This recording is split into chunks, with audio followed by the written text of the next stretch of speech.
Reminder क्या होता है, फैक्टर क्या होता है? फैक्टर लास्ट टाइम मैंने क्या बताया था?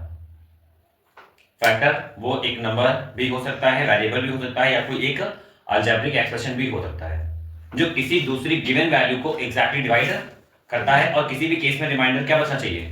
जीरो। अगर जीरो आ रहा है दैट मीन्स वो वैल्यू किसी दूसरी वैल्यू को एग्जैक्टली डिवाइड कर रही है, तो वो क्या कहलाएगी? फैक्टर कहलाएगी। और जो डिवाइड करने में बचता है वो क्या कहलाता है? रिमाइंडर। तो यहाँ पे जब रिमाइंडर थ्योरम की बात की जाएगी, देखो जरा पहले रिमाइंडर थ्योरम की, तो रिमाइंडर थ्योरम क्या होता है? कोई एक पॉलिनोमियल मान लिया हमने px और दूसरा क्या है? gx, तो px is divided by gx, ठीक। तो अब कहता है कोई एक पॉलिनोमियल किसी दूसरे अलजेब्रिक वैल्यू से डिवाइड हो रही है, तो जो हमारा रिमाइंडर आता है, जो रिमाइंडर होगा, वो जो रिमाइंडर आएगा px की वैल्यू में अगर हम x की वैल्यू पुट अप करते हैं, तो जो रिमाइंडर वैल्यू बचती है वह क्या कहलाती है? रिमाइंडर हो जाती है, ठीक है। अब जैसे सपोज दैट यहां पे दिया है gx equals to x minus 1। अब यहां डिवाइड किसे करना है? gx से डिवाइड करना है, तो हमने क्या किया? Let x minus 1 equals to 0, तो x की वैल्यू क्या आ जाएगी? 1 आई। अभी x की वैल्यू 1 हम कहां रखते हैं? उस पॉलिनोमियल में जिससे हमें रिमाइंडर फाइंड आउट करना है। तो जब ये वैल्यू रखेंगे उस इक्वेशन में, तो जो बचेगा वही हमारा क्या होगा? रिमाइंडर। तो जैसे आपकी बुक में दिया है कि कोई एक पॉलिनोमियल है और दूसरा एक फंक्शन है gx, और वो gx की वैल्यू क्या है? x minus 1। तो जो रिमाइंडर आएगा x की जगह पे क्या रख दिया जाए? 1, मतलब क्या फाइंड होगा हमें? p1। जहां पर x वहां क्या रखेंगे? 1। तो जो वैल्यू आएगी वही क्या कहलाएगी? रिमाइंडर। ये बिना डिवाइड किए हुए मेथड है, बात समझ नहीं आई?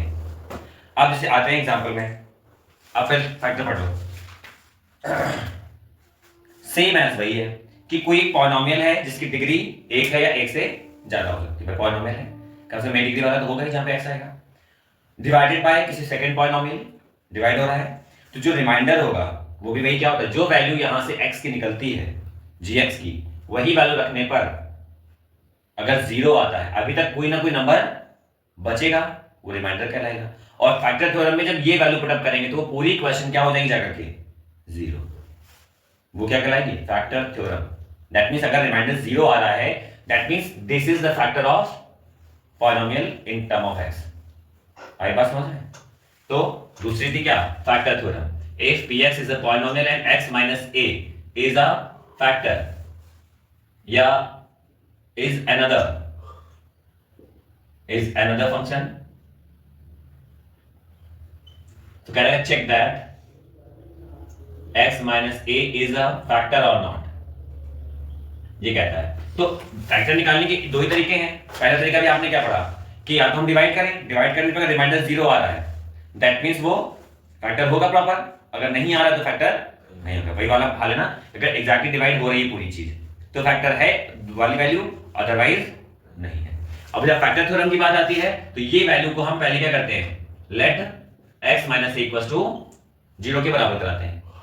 तो x की वैल्यू क्या निकलेगी? a upon putting x in polynomial. तो यहां से क्या निकलना चाहिए? pa, जहां पर x है वो क्या रखा जाएगा? a, और पूरी वैल्यू क्या हो जानी चाहिए? 0। अगर 0 होगी तो ही जो हमारा x माइनस a है वो फैक्टर होगा किसका? Polynomial in term of x का। बात समझ आई? नहीं आई? तो दो तरीके समझ में है, एक था रिमाइंडर थ्योरम, एक था फैक्टर थ्योरम।